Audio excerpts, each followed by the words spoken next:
Assalamualaikum warahmatullahi wabarakatuh. Bapak Ibu yang saya hormati, saya sungguh sangat berbahagia sekali bisa menyapa Bapak Ibu pada sesi yang ketiga ini.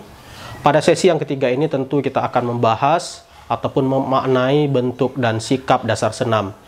Bapak Ibu, saya tentu sangat berharap kepada Bapak Ibu dapat menguasai materi tentang bentuk dan sikap dasar senam.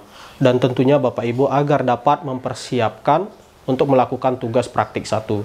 Pada tugas praktik 1 ini tentu Bapak Ibu telah mendapatkan materinya pada materi sebelumnya ataupun sesi sebelumnya, yaitu sesi kedua. Silahkan Bapak Ibu pilih 2 materi praktik yang telah Bapak Ibu pelajari pada pertemuan yang kedua.